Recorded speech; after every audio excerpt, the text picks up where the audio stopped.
जय हिंद। सबसे पहले आप सभी को धन्यवाद जिन्होंने भी वीडियो लाइक किया और जो भी वीडियो लाइक करेंगे उनको भी धन्यवाद। चलिए, जो इस वीडियो में ही हमारे चैनल पे जुड़े होंगे उनको हम बताना चाहेंगे कि हमारे चैनल पे एक थीम चल रही है बीपीएससी 1.0, 2.0 एंड 3.0। जो भी प्रश्न आए हैं उन प्रश्नों को लिया जाता है, साथ में उन प्रश्नों को देखा जाता है कि कहाँ से पूछा गया है।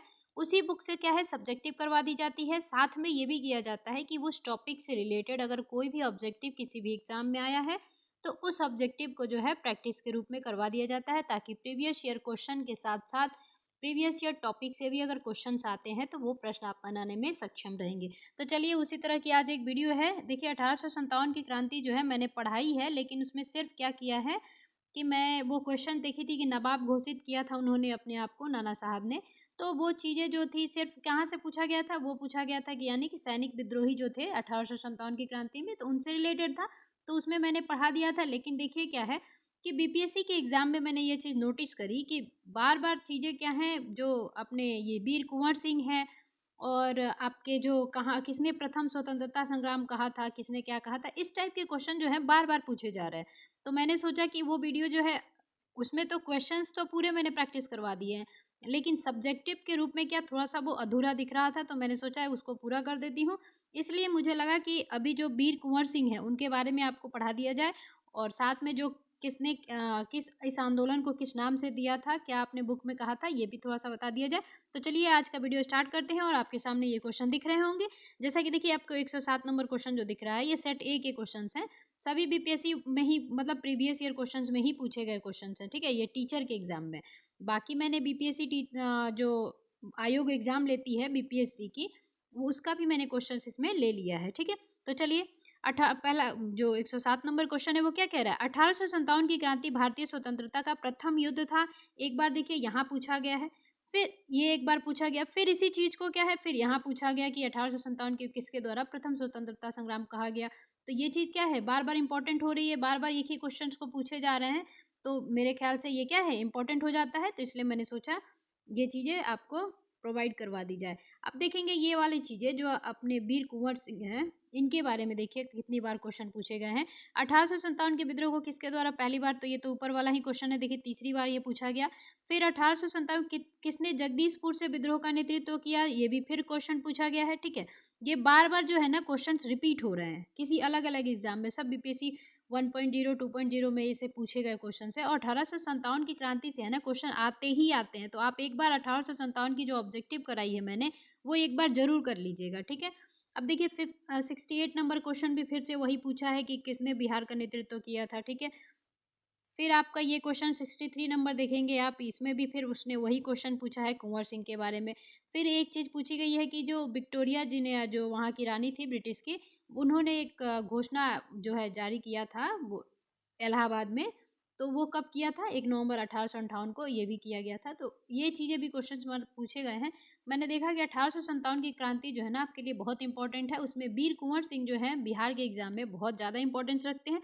तो थोड़ी सी डिटेल उनके बारे में पढ़ लेंगे, ठीक है। तो चलिए स्टार्ट करते हैं, वीर कुंवर सिंह के बारे में पढ़ेंगे, ठीक है।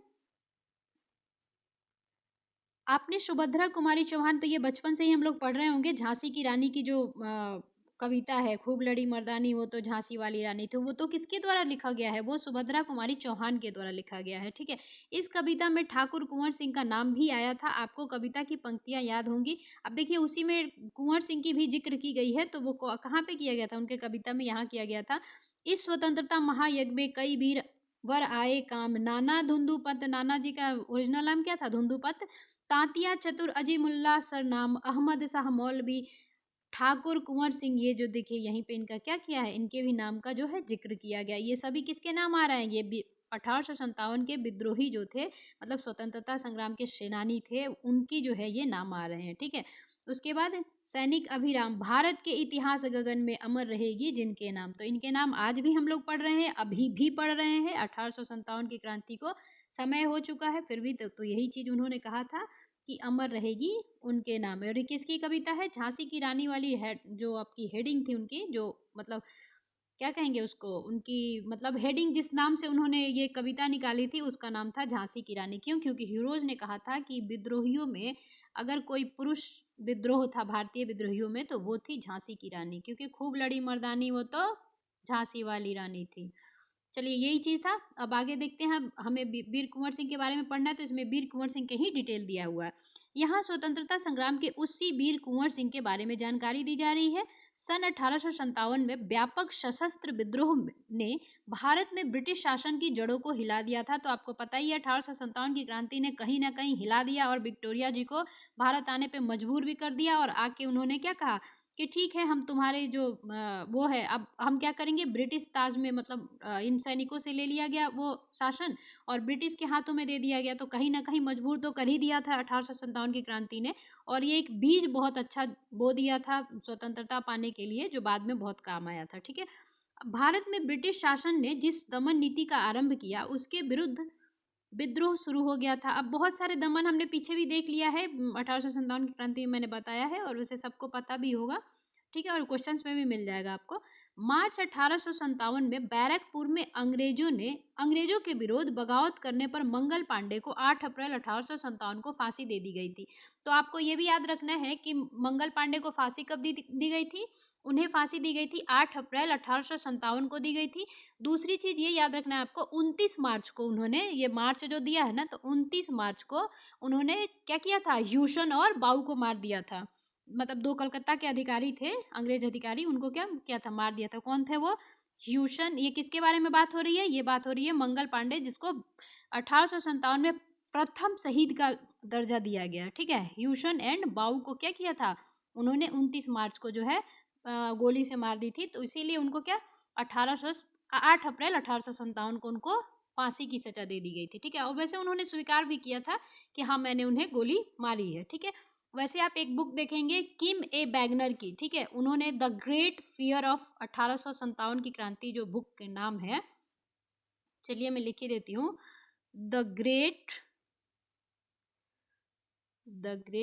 फियर ऑफ 1857 की क्रांति, इसी में जो है ये जानकारी मिलती है। ये किसके द्वारा बुक लिखी गई है, किम ए बैगनर के द्वारा। ठीक है, बैगनर, इनके द्वारा एक बुक लिखी गई थी। उसी बुक में ये बताया गया है कि जो अपने मंगल पांडे थे, उन्होंने बाद में ये स्वीकार भी किया था कि हाँ मैंने गोली चलाई है, और उन्होंने कसम खा ली थी कि मैं अंग्रेजों के शासन को जो है खत्म कर दूंगा। और उन्होंने क्या नारा दिया था, मारो फिरंगी को। ठीक है, तो आपने मूवी देखी ही होगी, तो उसमें वो चीजें जो मंगल पांडे की जो आपकी क्या है नारा है, मारो फिरंगी को, तो ये तो देखा ही होगा आपने, मंगल पांडे की जो मूवी बनी हुई है आमिर खान वाली। ठीक है, तो ये मंगल पांडे के बारे में था। तो आपको दो चीजें जरूर याद रखनी है कि 29 मार्च 1857 को बैरकपुर में अंग्रेजों के विरुद्ध बगावत करने वाले मंगल पांडे पहले शहीद के रूप में जाने जाते हैं, और इनको 8 अप्रैल 1857 को फांसी दे दी गई थी। बाकी है 10 मई 1857 को मेरठ में भारतीय सैनिकों ने ब्रिटिश अधिकारियों के विरुद्ध आंदोलन किया था। तो आपको पता ही होगा कि अगर 1857 की शुरुआत की डेट देखी जाती है तो कौन सी मानी जाती है, 10 मई 1857 मेरठ से मानी जाती है। ठीक है, सीधे दिल्ली की ओर कूच कर गए, यानी कि कूच करना मतलब होता है निकल पड़े।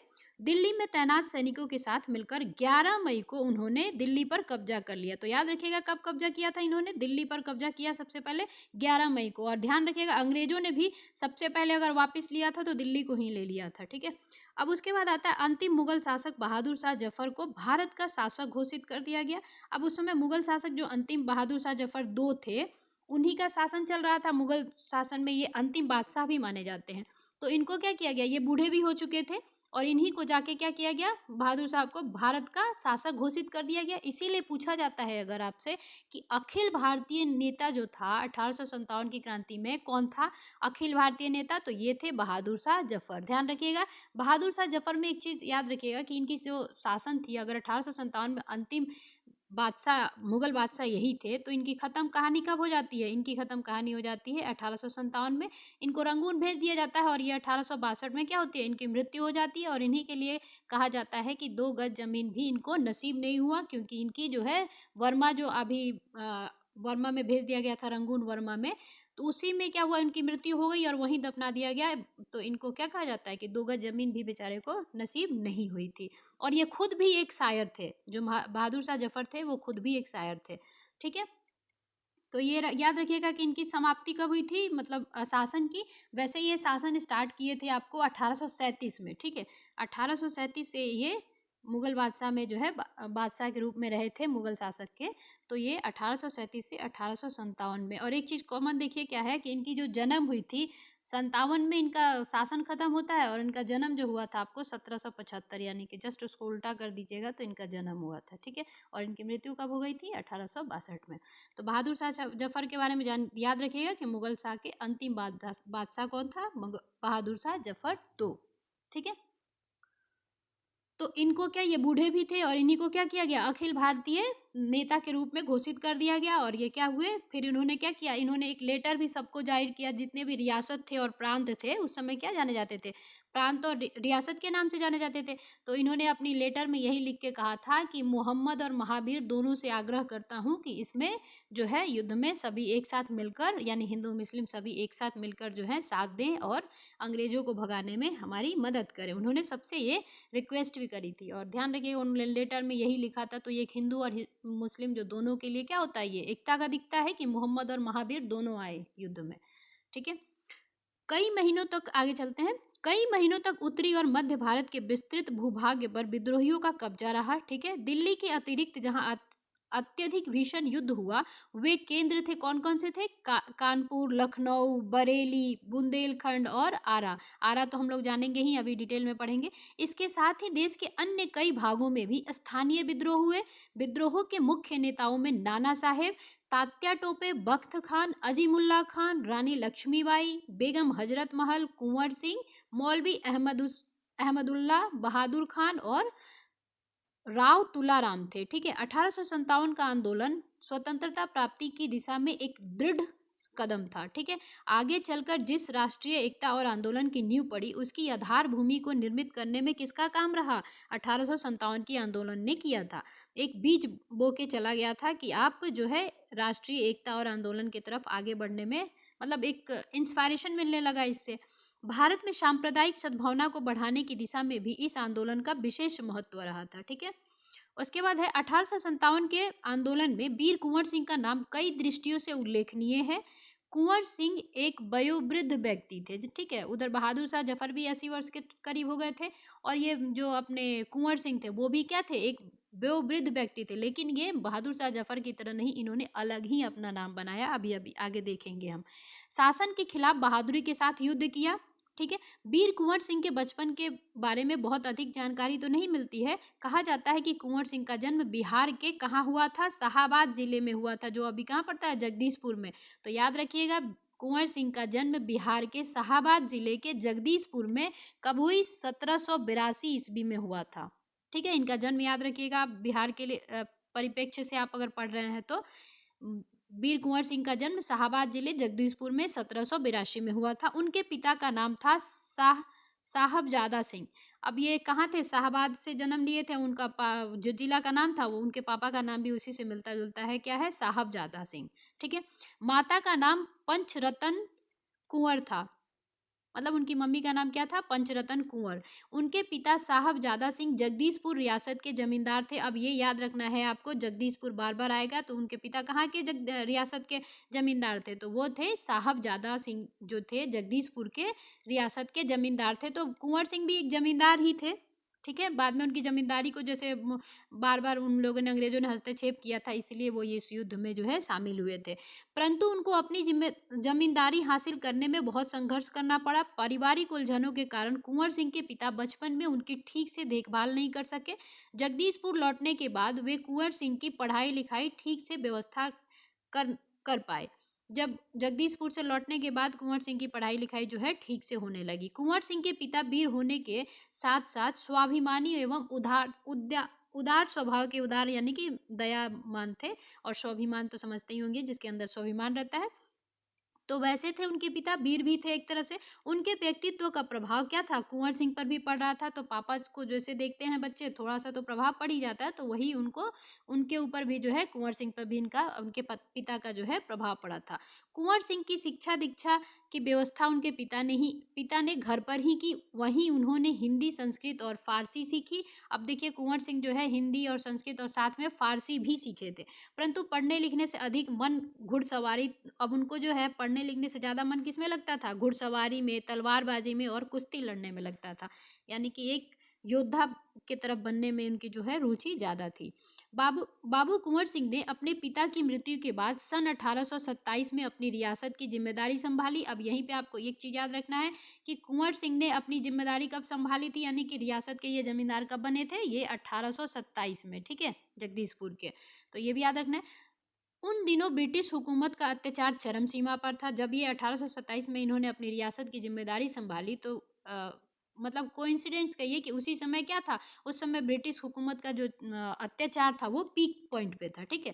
हुकूमत के खिलाफ भयंकर असंतोष उत्पन्न हो रहा था। कृषि, उद्योग और व्यापार को तो बहुत ही बुरा हाल था। राजवाड़ों के राज दरबार भी समाप्त हो गए थे। भारतीयों को अपने ही देश में महत्वपूर्ण ऊंची नौकरियों से वंचित कर दिया गया था। इससे ब्रिटिश सत्ता के विरुद्ध देशव्यापी संघर्ष की स्थितियां बन गई थी। ऐसी स्थिति में कुंवर सिंह ने ब्रिटिश हुकूमत से क्या किया, लोहा लेने का एक संकल्प लिया। जगदीशपुर के जंगलों में बासुरिया बाबा नामक एक, अब ये ध्यान रखिएगा, ये मैं मतलब ये एक अच्छा चीज है, इंपॉर्टेंट चीज है ये, कि जगदीशपुर के जंगलों में बसूरिया बाबा के नाम से प्रसिद्ध एक संत रहते थे, ठीक है। बाद में देखिएगा उन्हीं के मतलब भावना से ये प्रेरित होंगे कुंवर सिंह। तो ये क्या है, बासुरिया बाबा नाम के एक सिद्ध रहते थे जगदीशपुर के जंगलों में। उन्होंने ही कुंवर सिंह में देशभक्ति एवं स्वाधीनता की भावना को उत्पन्न किया था, ठीक है। उन्होंने बनारस, मथुरा, कानपुर, लखनऊ आदि स्थानों पर जाकर विद्रोही की सक्रिय योजनाएं बनाई। वे 1845 से 1846 तक काफी सक्रिय रहे और गुप्त ढंग से ब्रिटिश हुकूमत के खिलाफ विद्रोह की योजना बनाते रहे। उन्होंने बिहार के प्रसिद्ध, अब ये चीज तो हम लोगों को बार बार क्वेश्चन में आता है कि जो सोनपुर का मेला है वो कहाँ लगता है, तो बिहार में लगता है। तो सोनपुर के प्रसिद्ध कहाँ था, उन्होंने बिहार के प्रसिद्ध सोनपुर मेले को अपनी गुप्त बैठकों की योजना के लिए चुना। सोनपुर के मेले को एशिया का सबसे बड़ा पशु मेला के नाम से जाना जाता है। तो बिहार में जो सोनपुर मेला होता है वो एशिया का सबसे बड़ा पशु मेला के नाम से जाना जाता है, ये भी याद रखना है। यह मेला कब लगाया जाता है, कार्तिक पूर्णिमा के अवसर पर लगाया जाता है। यह हाथियों के क्रय विक्रय के लिए भी विख्यात है।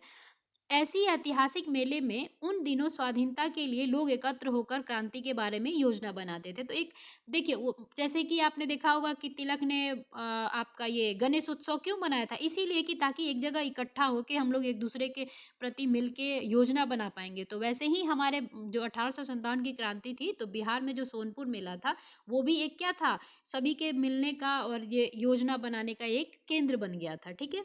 कौन सा, सोनपुर के मेला जो था वो, ठीक है। उसके बाद 23 जुलाई 1857 को दानापुर की सैनिक टुकड़ी ने विद्रोह कर दिया। अब ये याद रखना है कि दानापुर की टुकड़ी ने कब इस विद्रोह शुरू किया था, 25 जुलाई 1857 को, ठीक है। और सैनिक सोन नदी पार कर आरा की ओर चल पड़े। कुंवर सिंह ने उस, अब सोन नदी तो आपको पता ही है, ठीक है। कुंवर सिंह ने उनका संपर्क पहले से ही, अब कुंवर सिंह से क्या है, इनका संपर्क जो है दानापुर की सैनिक टुकड़ी थी उनसे पहले से ही था।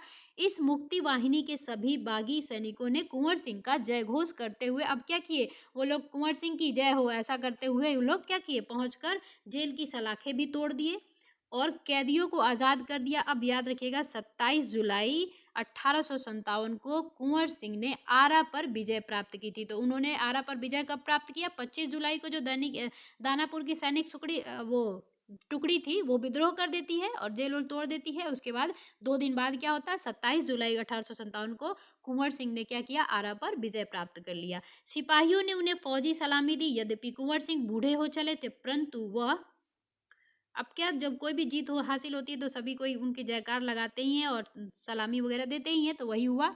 लेकिन वो बूढ़े हो चुके थे, फिर भी वो क्या थे, बूढ़ा सूरवीर इस अवस्था में भी युद्ध के लिए तत्पर हो गया और आरा क्रांति का महत्वपूर्ण केंद्र बन गया, ठीक है। दानापुर और आरा, देखिए ये क्वेश्चन बार बार पूछी जाती है कि बिहार में जो है अपने कुंवर सिंह ने कहाँ से युद्ध में शामिल हुए थे, तो देखिए ये दानापुर और आरा जो है ना यहीं से शामिल हुए थे।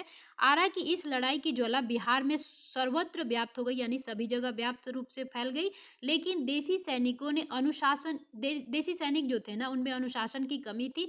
स्थानीय जमींदारों का अंग्रेजों के साथ सहयोग करना, आपको पता ही है कि जमींदार सब क्या धोखा देते थे, बार बार वो क्या उनके साथ मिल जाते थे कि हमारा क्या है, उससे क्या लॉस हो रहा है, उनको क्या फायदा ही होता था। बाद में उनको भी समझ में आया कि कैसे अंग्रेजों ने उनको भी मामू बनाया था, ठीक है।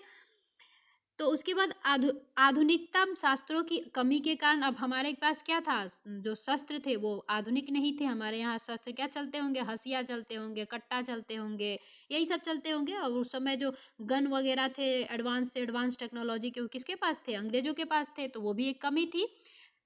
13 अगस्त को जगदीशपुर में कुंवर सिंह की सेना अंग्रेजों से परास्त हो गई। अब देखिए 13 अगस्त को क्या हुआ, जगदीशपुर में जो है कुंवर सिंह की सेना जो है परास्त हो जाती है। किंतु इससे वीर कुंवर सिंह का आत्मबल टूटा नहीं और वे भावी संग्राम की योजना बनाने में तत्पर हो गए। अब उन्होंने सोचा कि जब हम इससे हार गए तो रुको इसे और अच्छा बनाते हैं और थोड़ा सा मजबूत बनाएंगे योजना, ठीक है। तो उन्होंने और मजबूत योजना बनाने में जुट गए।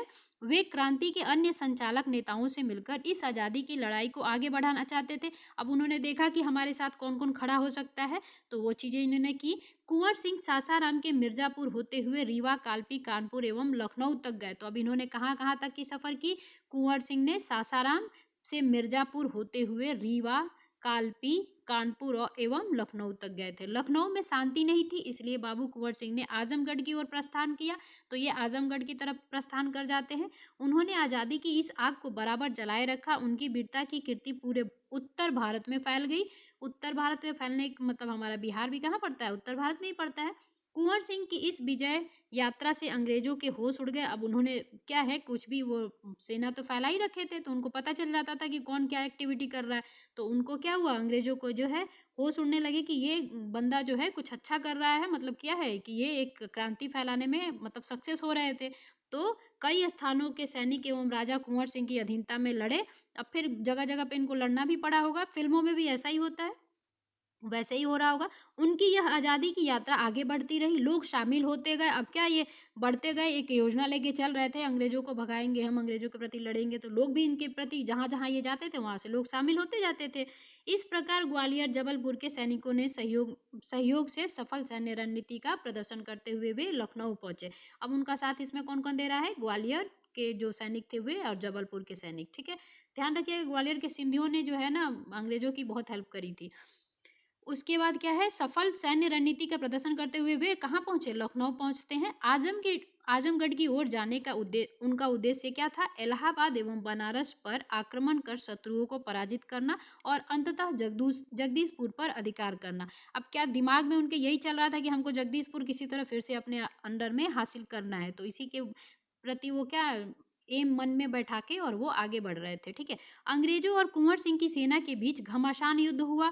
उन्होंने 22 मार्च 1858 को आजमगढ़ पर कब्जा कर लिया, ठीक है। अब कुंवर सिंह ने क्या, कुंवर सिंह के बीच और अंग्रेजों के बीच लड़ाई होती है और क्या होता है, कुंवर सिंह ने 22 मार्च 1858 को आजमगढ़ पर कब्जा कर लिया। अब इससे क्या होता है कि आजमगढ़ में उन्होंने जीत प्राप्त करी। फिर अंग्रेजों ने क्या किया, अंग्रेजों ने दोबारा आजमगढ़ पर आक्रमण किया। फिर उन्होंने आके लड़े कि नहीं, अंग्रेज क्या सोचे कि नहीं नहीं यहाँ पे ये जीत जाएगा तो फिर आगे लोग बढ़ने लगेंगे, तो फिर उन्होंने आक्रमण किया। कुंवर सिंह ने एक बार फिर आजमगढ़ में अंग्रेजों को हराया। अब दोबारा से फिर अंग्रेजों को हरा दिए कुंवर सिंह। इस प्रकार अंग्रेजी सेना को परास्त कर वीर कुंवर सिंह 23 अप्रैल 1858 को स्वाधीनता की विजय पताका फहराते हुए जगदीशपुर पहुंच गए। अब क्या जीत हासिल होने लगती है, छोटी छोटी जीत जीत हासिल होती है तो इंस्पायरेशन और बढ़ते जाता है, मन की जो शक्ति है वो बढ़ती जाती है। तो वैसे ही 23 अप्रैल 1858 को उन्होंने क्या किया, आजमगढ़ में अपना वो स्वाधीनता का विजय पताका यानी कि पताका समझते ही होंगे, फहराते हुए वो कहाँ पहुंचे, जगदीशपुर पहुंच गए। यानी कि वो 23 अप्रैल 1858 को फिर से जगदीशपुर में आते हैं।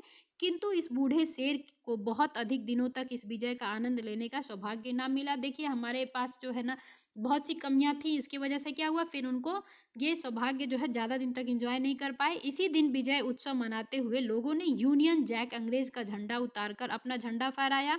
इसके 3 दिन बाद ही 26 अप्रैल 1858 को, अब ये चीज आपको बिल्कुल दिमाग में बिठा के रखना है कि 26 अप्रैल 1858 को यह वीर इस संसार को विदा होकर अपनी अमर कहानी छोड़ गया, ठीक है। आगे इनके बारे में और है, अभी देख लेते हैं। स्वाधीनता सेनानी वीर कुंवर सिंह युद्ध कला में पूरी तरह कुशल थे। छापामार युद्ध करने के में उन्हें महारत हासिल थी। कुंवर सिंह के रण कौशल को अंग्रेजी सेनानायक को समझने में पूर्णतः असमर्थ थी, वो लोग नहीं समझ पा रहे थे, मतलब उनकी युद्ध की जो कला थी। दुश्मन को उनके सामने से या तो भागना पड़ता था या कट मरना पड़ता था। 1857 के स्वतंत्रता संग्राम में इन्होंने तलवार की जिस धार से अंग्रेजी सेना की मौत के घाट उतारा, उसकी चमक आज भी भारतीय इतिहास के पृष्ठों पर अंकित है। उनकी बहादुरी के बारे में उनके किस्से प्रचलित है। कहा जाता है एक बार वीर कुंवर सिंह को अपनी सेना के साथ गंगा पार करनी थी। ठीक है, अब ये वाली कहानी हम लोग भी बहुत बार सुन चुके हैं, तो वही वाली कहानी बता रहा है ये। अंग्रेजी सेना निरंतर उनका पीछा कर रही थी, पर कुंवर सिंह भी कम चतुर नहीं थे। उन्होंने अफवाह फैला दी कि वे अपनी सेना को बलिया के पास हाथियों पर चढ़ाकर पार कराएंगे। मतलब नहीं होता है कि यहाँ पे तो वहां पे वो लोग मिसगाइड कर देना, तो उन्होंने अंग्रेजों को क्या क्या मिसगाइड किया। अंग्रेजी सेनापति डगलस बहुत बड़ी सेना लेकर बलिया के निकट गंगा तट पर पहुंचा और कुंवर सिंह की प्रतीक्षा करने लगा। अब ये कौन पहुंचता है? डगलस जो है, अंग्रेजी सेना रहता है वो डगलस पहुंचता है, प्रतीक्षा करता है कि अब बलिया में आएगा तो हम फिर युद्ध करेंगे। फिर क्या होता है, कुंवर सिंह ने बलिया से 7 मील दूर शिवराजपुर नामक स्थान पर अपनी सेना की नावों से गंगा पार करा दिया। अब क्या होता है, ये डगलस जो है वहीं कम वक्त बैठा रह जाता है और वो इंतजार करता रहता है, और उधर क्या करते हैं, अपने कुंवर सिंह जो है गंगा पार कर लेते हैं। कहाँ से? शिवराजपुर नामक स्थान से, जो कि लगभग 7 मील बलिया से जो है दूर होता है ये जगह। जब डगलस को इस घटना का सूचना मिली तो वह भागते हुए शिवराजपुर पहुंचा। अब क्या हुआ होगा, उसको पता चला होगा कि डगलस को कि ये तो हमें मामू बना गया, तो वो फिर कहाँ पहुंचता है, दौड़ते दौड़ते वो फिर शिवराजपुर पहुंचता है। पर कुंवर सिंह को तो पूरी सेना गंगा पार कर चुकी थी, एक अंतिम नाव रह गई थी और कुंवर सिंह उसी पर सवार थे। बात ये हुई कि इत्तेफाक की बात है कि कुंवर सिंह जो है लास्ट वाले नाव पर थे, तब तक उसको पता चल जाता है। और क्या होता है, अंग्रेजी सेनापति डगलस जो है, अच्छा उसको मौका मिल जाता है, क्योंकि वो सेना ही बस पार करा चुके होते हैं और कुंवर सिंह मेन जो है उसको दिख जाते हैं। उसने क्या किया, अब गोलियां बरसाना शुरू करेगा दूर से ही। तब कुंवर सिंह ने बाएं हाथ की कलाई को भेदती हुई एक गोली निकल गई। अब क्या होता है कि एक गोली लग जाती है उनको गलती से, कौन से हाथ में? बाएं हाथ में। ठीक है, यानी कि लेफ्ट में उनको क्या होती है, गोली लग जाती है। कुंवर सिंह को लगा कि अब हाथ तो बेकार हो ही गया है और गोली का जहर भी फैलेगा। उसी क्षण उन्होंने, अब इसके लिए जो है बाबू कुंवर सिंह को जाना जाता है। देखिए उन्होंने क्या किया, उन्होंने गंगा मैया की ओर भावपूर्ण नेत्रों से देखा है और अपने बाएं हाथ को काटकर गंगा मैया को क्या करते हैं, वो अर्पित कर देते हैं। क्योंकि देखिए हाथ खराब हुआ है तो पूरा शरीर बर्बाद ना हो, उन्हें युद्ध करना था, इसलिए उन्होंने क्या किया, अपने हाथ को है अपने ही हाथों से काट दिया और वो गंगा मैया को भेंट करते हुए क्या बोलते हैं, ओजस्वी स्वर में कहा उन्होंने, हे गंगा मैया, अपने प्यारे की यह अंकिचन भेंट स्वीकार करो। ठीक है, तो वीर कुंवर सिंह इसके लिए बहुत, मतलब वीरता होनी चाहिए अपने ही हाथ को काटने का, तो इसके लिए भी जाने जाते हैं। वीर कुंवर सिंह ने ब्रिटिश हुकूमत के साथ लोहा तो लिया, उन्होंने अनेक सामाजिक कार्य भी किए।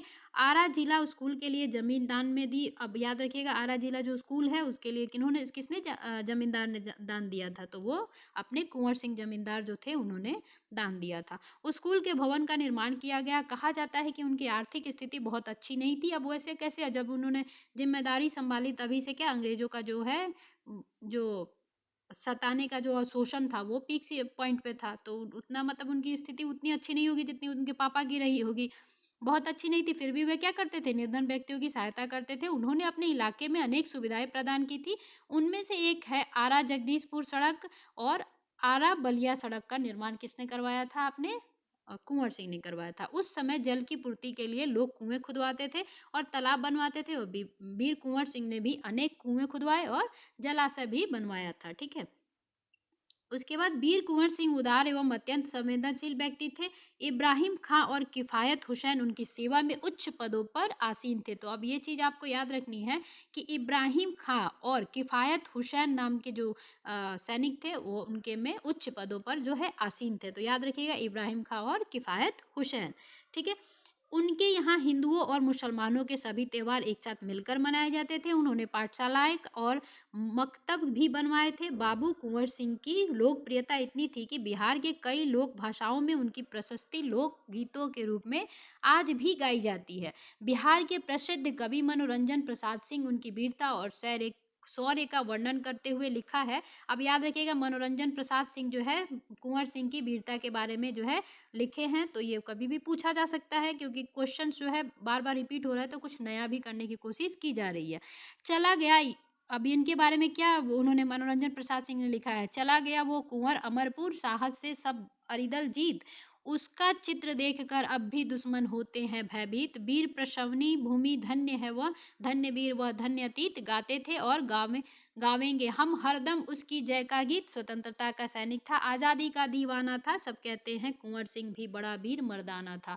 तो ये भी, इनको भी कहा जाता है कि ये भी वीर मर्दाना था। और ध्यान रखिएगा, इनको बिहार का सिंह भी कहा जाता है। कुंवर सिंह जो है बिहार के सिंह के नाम से भी जाने जाते हैं। अब उनके प्रति एक क्वेश्चन था ये सब, ठीक है। अब चलिए हम लोग अपना जो 1857 की क्रांति है भारत के परिप्रेक्ष्य में थोड़ा सा देख लेते हैं, क्योंकि बार बार पूछा गया था कि प्रथम स्वतंत्रता संग्राम किसने कहा था। तो ये वाला देख ही रहे होंगे आप, ये सूची में है। तो ये सूची भी हम लोग क्या करते हैं, देख लेते हैं। अब देखिए, डॉक्टर एस एन सेन जो थे आधिकारिक आपके लेखक थे 1857 की क्रांति के।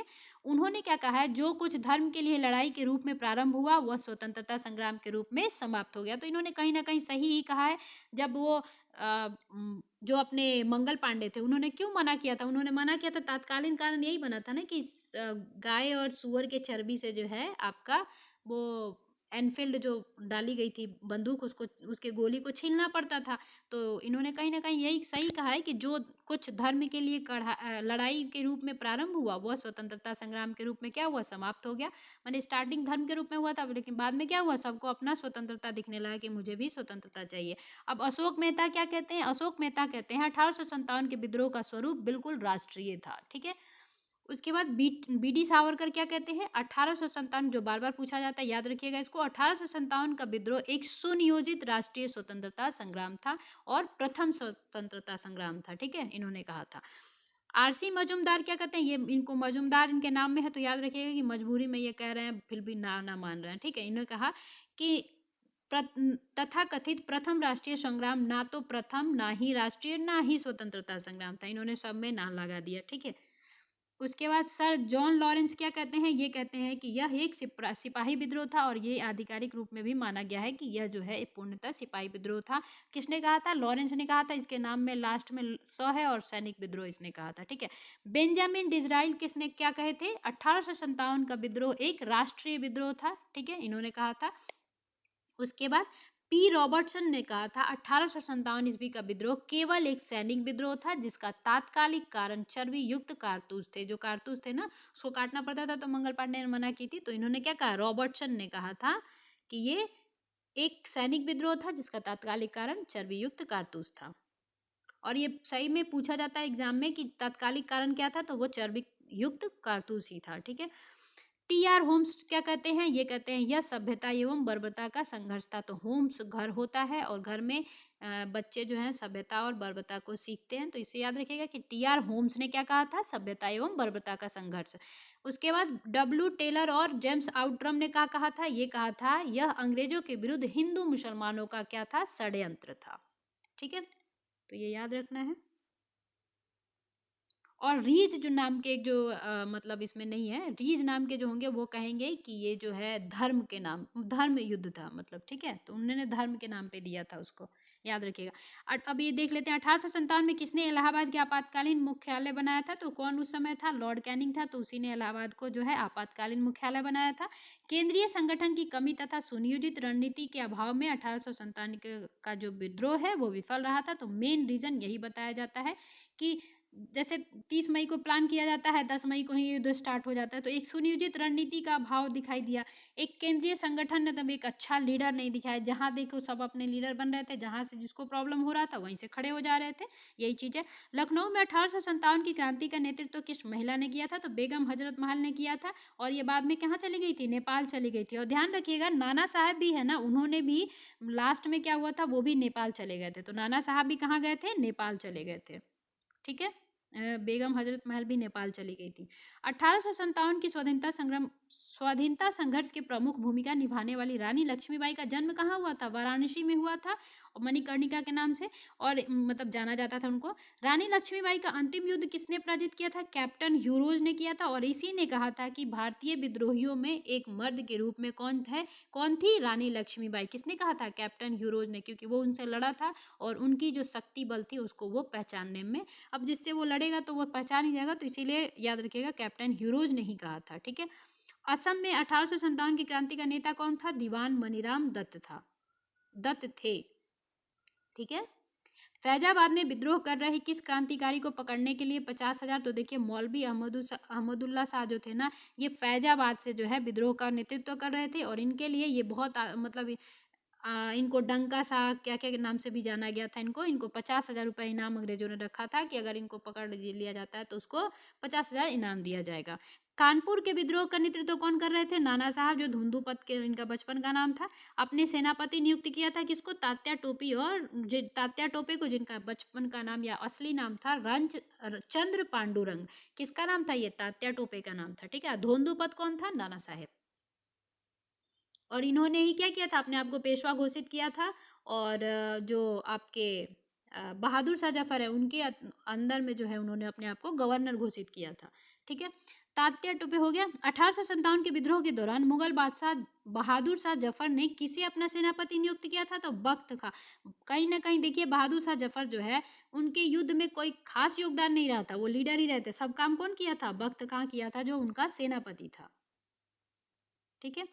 अब देखिए, ये डेट दे दिया गया है कि मतलब किससे किसने लड़ा था बाद में। जो जैसे कि अपने वीर कुंवर सिंह थे, वो किससे किससे लड़े थे? विलियम टेलर एवं विलियम बिन्सेट आयर से। तो वो चीजें भी आपको ध्यान रखनी है। एक शॉर्ट फॉर्म में थोड़ा सा आप लोग देखिए, 1857 की क्रांति बहुत बार पूछता है, तो थोड़ा सा पेशेंस बना के इसको पढ़ ही लीजिए। ठीक है। दिल्ली से कौन करेगा? बहादुर शाह दो करेंगे। और उनका सैन्य नेतृत्व कौन करेगा? बख्त खां करेगा, अभी देखा ही। और ये स्टार्टिंग कब करते हैं विद्रोह? 11 मई 1857 को करते हैं। निकलसन और हडसन से इनका जो है युद्ध होता है और वो दमन कर देते हैं। ठीक है। लखनऊ में कौन होती है?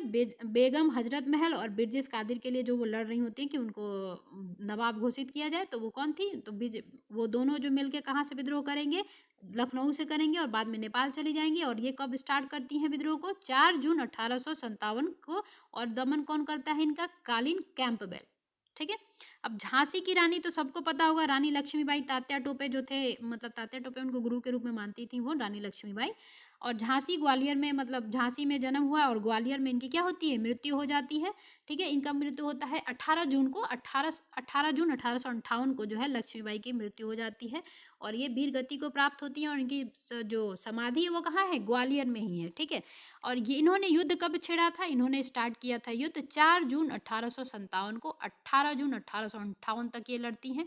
और इनका जो दमन कौन करता है? General Hugh Rose. दमन नहीं करता एक्चुअली, वो एक ये है कि एक बाबा रहते थे कुटिया में, और वो क्या करती हैं, वो झोपड़ी रहता है, उसको क्या करती हैं, वो उन्होंने बंद कर लिया और कहा कि जब अंग्रेज को बताना मत बाबा कि मैं यहाँ पे इस वो में हूँ, झोपड़ी में। क्योंकि उनको बहुत घायल हो जाती हैं और उनको लगता है कि अब मैं बच नहीं पाऊंगी और लड़ नहीं पाऊंगी। तो उन्होंने उसी झोपड़ी में क्या करी थी? आग लगा ली और उसी में वो शहीद हो जाती हैं। तो वो किसी के हाथ नहीं आई थी। ठीक है। अब कानपुर में जो है नाना साहब जो है तात्या टोपे के साथ मिलकर जो है नेतृत्व करते हैं। और ये कब स्टार्ट करते हैं? 5 जून 1857 को। यानी कि 4 जून को रानी लक्ष्मीबाई और 5 जून को तात्या टोपे और नाना साहब स्टार्ट करते हैं। ठीक है। इनका जो है कौन करेगा? कालीन कैंपबेल। यानी कि कालीन कैंपबेल जो है 2 जगह देखिए, ये इसने लखनऊ में भी किया है और कानपुर में भी, जो है उधर का ही एरिया है, तो दोनों जगह कौन करेगा? कालीन कैंपबेल करेगा। ठीक है। अब इलाहाबाद में कौन नेतृत्व करते हैं? लियाकत अली करते हैं। और ये कब स्टार्ट करते हैं? 6 जून 1857 को जो है विद्रोह स्टार्ट करते हैं, मतलब विद्रोह छेड़ते हैं। और इनका कौन जो है अपना वो करता है, एंड करता है, दमन करता है, जो वो कर्नल नील है। ठीक है। उसके बाद फैजाबाद में तो देखा ही आपने, मौलवी अहमदुल्ला जो थे, ये कब स्टार्ट करते हैं? इनका डेट नहीं दिया है। जून 1857 को स्टार्ट करते हैं। और इनको भी कौन दमन करेगा? कर्नल नील, यानी उनसे उनका युद्ध होगा। ठीक है। अब जगदीशपुर के कुंवर सिंह या और उनके भाई जो थे अमर सिंह, जब ये कुंवर सिंह की मृत्यु हो जाती है, उसके बाद कौन स्टार्ट करता है? जो उनका जो नेतृत्व करने लगते हैं, उनके जो बढ़ाए गए योजनाएं हैं, उनको अमर सिंह, उनके भाई थे। ठीक है। 12 जून 1857 को इन्होंने स्टार्ट किया था। और इनकी जो युद्ध हुई थी वो किससे हुई थी? विलियम टेलर एवं बिन्सेट आयर से, यानी कि दोनों से हुआ था। तो ये याद रखिएगा, ये क्वेश्चन बिहार परिप्रेक्ष्य से इंपॉर्टेंट हो जाता है कि कुंवर सिंह जो है उनका किससे युद्ध हुआ था? विलियम टेलर व बिन्सेट आयर से। ठीक है। बरेली में कौन करेगा नेतृत्व? खान बहादुर खां करेगा। और ये करेंगे, और ये कब होंगे स्टार्ट? जून में ही स्टार्ट करेंगे। उसके बाद बिन्सेट आयर जो है, इनको भी बिन्सेट आयर से जो है खान बहादुर खान की भी युद्ध होती है। फतेहपुर में कौन करेगा? अजीमुल्ला खां करेंगे 1857 ईस्वी में। जनरल रेनाल्ड जो है, रेनाल्ड, ये जो है अजीमुल्ला खान से इनका युद्ध होगा। ठीक है। तो ये दमन करता है, ये सारे जो लिस्ट थे ये दमन करता है, ये विद्रोह की तिथि थी। और ये क्या है? विद्रोही नेता जो नेतृत्व करता करेंगे। ठीक है। तो अपने बिहार का याद रखिएगा, वीर कुंवर सिंह जो थे नेतृत्व करता थे। ठीक है। अब ये थोड़ा सा देखिए, देखते चलते हैं। 1857 के विद्रोह का दमन के पश्चात भारत शासन अधिनियम 1858 पारित किया गया, जिसके इसके माध्यम से भारत का शासन किसके हाथ में चला जाता है? इंडियन कंपनी के हाथों से छीनकर किसके चला जाएगा? ब्रिटिश क्राउन के तहत। तो किस अधिनियम के तहत जाता है? भारत शासन अधिनियम 1858 के तहत जाता है, जिसको 1 नवंबर 1858 को पारित किया गया, मतलब घोषणा की गई इसकी। और इसको पढ़ के कौन सुनाया था इलाहाबाद में? कैनिंग ने ही सुनाया था, जिसको वायसराय बनाया गया था। ठीक है, तो ये 1 नवंबर 1858 को भारतीय प्रशासन को ब्रिटिश ताज के नियंत्रण में लेने की घोषणा की गई थी इलाहाबाद में। महारानी विक्टोरिया ने किया था। ठीक है, उसके बाद वर्ष 1857 के विद्रोह के दमन के पश्चात भारतीय सेना का पुनर्गठन के लिए कौन सा आयोग गठित किया गया था? तो ये किया गया था पील आयोग। तो पील आयोग किससे संबंधित है? तो 1857 के विद्रोह के बाद भारतीय सेना के पुनर्गठन के लिए आयोग जो है ये बनाई गई थी। 1858 के भारत शासन अधिनियम के द्वारा किसे भारत का प्रथम वायसराय बनाया गया था? तो लॉर्ड कैनिंग, और इसी ने इलाहाबाद में जो है महारानी विक्टोरिया की जो घोषणा पत्र थी उसको पढ़ा था। ठीक है, 1857 के विद्रोह में कौन सा शायर अंग्रेजों का आलोचक था? तो ये मिर्जा गालिब। और ये भी क्वेश्चन आता है कि किसने अपने आंखों से देखा था शायर ने? तो ये मिर्जा गालिब जो शायर थे उन्होंने दिखा था। इनको कौन नहीं जानता होगा। भारत के शिक्षित मध्यम वर्ग तथा जमींदारों ने 1857 के विद्रोह में तटस्थता बनाए रखी थी। शिक्षित मध्य और मध्यम वर्ग जो थे ना, ये लोग तटस्थता मतलब थोड़ी सी दूरी बनाए रखी थी इन्होंने। ठीक है, और जमींदारों ने 1857 के विद्रोह के कारणों पर भारतीय भाषा में लिखने वाला प्रथम भारतीय कौन था? तो सर सैयद अहमद खान थे। तो याद रखिएगा, 1857 के विद्रोह के कारण जो थे उस पर भारतीय भाषा में किसने लिखा था प्रथम बार?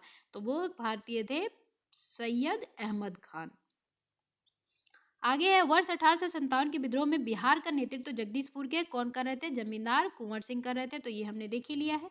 उसके बाद 1857 के स्वतंत्रता संग्राम के किस राजवंश ने अंग्रेजों की सर्वाधिक सहायता की थी? तो ये ग्वालियर के जो सिंधिया थे ना, उन्होंने की थी। और कैनिंग ने कहा भी था बाद में, अगर ग्वालियर के सिंधियों ने साथ दिया होता तो हमें रातों रात अपनी बोरिया बिस्तर लेके क्या है भागनी पड़ती। अब देखिए, ये बुक भी पूछा जाता है, तो कौन कौन सी बुक 1857 पर आधारित बुकें थी, कौन राइटर हैं, ये भी देख लेते हैं। द ग्रेट रिवेलियन किसने लिखा था? अशोक मेहता ने लिखा था, और इन्होंने कहा था राष्ट्रीय आंदोलन। ठीक है, first war of first war of independence तो किसने लिखा? विनायक दामोदर सिंह सावरकर, और इन्होंने ही कहा था, बार बार क्वेश्चन पूछा ही गया था, आपने देखा ही, प्रथम जो है युद्ध था ये। ठीक है, तो ये किसने लिखी है? विनायक दामोदर सावरकर ने। उसके बाद 1857 किसने लिखा था? तो ये लिखे हैं एस एन सेन, जो कि आधिकारिक राइटर थे 1857 के, गवर्नमेंट की तरफ से सरकारी लेखक थे। सिपाही mutiny and the revolt of 1857 किसने लिखा है? आरसी मजूमदार, और इन्होंने क्या कहा था? सब में नाना लगा दिया था कि ना ये प्रथम राष्ट्रीय स्वतंत्रता संग्राम है, ना ही ये स्वतंत्रता संग्राम है। कौन थे? आरसी मजूमदार, और इन्होंने क्या लिखा है बुक? सिपाही mutiny and the revolt of India, sorry of 1857। Sepoy mutiny and the revolt of 1857 मतलब इंडिया में जो हुआ था। हिस्ट्री ऑफ इंडियन म्यूटिनिटी किसने लिखा था? तो ये लिखे थे आर होम्स। इन्होंने क्या कहा था? सभ्यता और बर्बरता का युद्ध कहा था 1857 को, और उन्होंने बुक क्या लिखी थी? History of Indian mutiny. देखिए, ये बुक वही लिखे हैं जिन्होंने कुछ ना कुछ अपनी जो व्यक्तज्ञ है, जो अपनी ओपिनियन है, उन्होंने युद्ध के बारे में दिया था।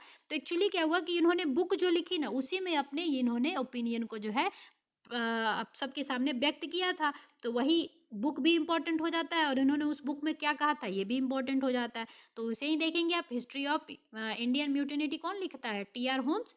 उसके बाद रिवेलियन 1857 कौन लिखेगा? पी.एस. जोशी लिखेंगे, पी.सी. जोशी, पी.सी. जोशी। ठीक है, ये लिखेंगे क्या? Rebellion 1857। College of the Indian revolt कौन लिखेगा? Causes of the Indian revolt कौन लिखेगा, यानी कि कारण? तो ये लिखेंगे सर सैयद अहमद खान, जिन्होंने पहले प्रथम भारतीय थे जो भारतीय भाषा में जो है इसके कारण को लिखा था। और उनकी बुक वो हेडलाइन थी, तो वो क्या थी? Causes of the Indian revolt. अभी ऊपर आपने देखा ही है ना। किसने 1857 के विद्रोह को स्वतंत्रता संग्राम की पहली लड़ाई कही? तो उन्होंने बुक भी लिखी थी, तो वही बी.डी. सावरकर ने अपने बुक में कही थी। उसके बाद 1857 के विद्रोह को एक षड्यंत्र की संज्ञा किसने दी थी? तो ये भी अभी हम देख लेते हैं कि किसने क्या संज्ञाता दी थी। तो सर जेम्स आउटरम एवं डब्ल्यू टेलर ने जो है ना, वो कहा था एक षड्यंत्र है। ठीक है, 1857 की क्रांति क्या है? एक षड्यंत्र है। ठीक है, किसने कहा? जेम्स आउट्रम एवं डब्ल्यू टेलर ने कहा था। देखिए 1857 की क्रांति सभी के लिए बहुत इंपॉर्टेंट है, 1 to 5 हो, 6 to 8 हो, 6 to 10 हो, 9 to 10 हो या 11 12 हो, सबके लिए ये क्वेश्चन है, या बीपीएससी ही एग्जाम क्यों ना हो, ठीक है, सबके लिए इंपॉर्टेंट है। तथा कथित प्रथम राष्ट्रीय स्वतंत्रता संग्राम ना प्रथम, ये कौन ने कहा था? सी मजूमदार, हमने ऊपर देख लिया था। भारतीय स्वाधीनता आंदोलन का सरकारी इतिहासकार कौन थे? एसएन सेन थे, ठीक है, तो ये तो मैंने ऊपर बता ही दिया कि भारतीय स्वाधीनता आंदोलन का सरकारी इतिहासकार कौन था? एसएन सेन थे। देखिए ये पूछा जाता है, इसलिए याद रखिएगा, ये बुक हमने देख लिया, ये दोबारा से वो आ गया है। अब ये क्वेश्चन हमने बना लिए थे ऊपर, सबसे पहले ही मैंने इसका आंसर सबका दे दिया है। अब चलिए जो मेन एमसीक्यू है कुछ बीपीएससी के एग्जाम में जो आए हुए हैं उसको हम देख लेते हैं। जैसे पहला क्वेश्चन आपके सामने दिख रहा है, 1857 में भारत का गवर्नर जनरल कौन था? तो हमने अभी देख ही लिया कि कौन था? कैनिंग था, जो इलाहाबाद में पढ़ेगा भी और उसी को पहला वायसराय भी बनाया जाएगा, विक्टोरिया जो आई थी, ठीक है। 1857 के विद्रोह के समय भारत का गवर्नर जनरल लॉर्ड कैनिंग था और यही गवर्नर जनरल से जो है क्या बन जाता है? वायसराय बन जाता है, ठीक है। कब बन जाएगा? 1 नवंबर 1858 को, ठीक है। तो पहला वायसराय कौन हो जाएगा? यही हो जाएगा, और अंतिम गवर्नर जनरल कौन हो जाएगा? कैनिंग ही हो जाएगा, ठीक है।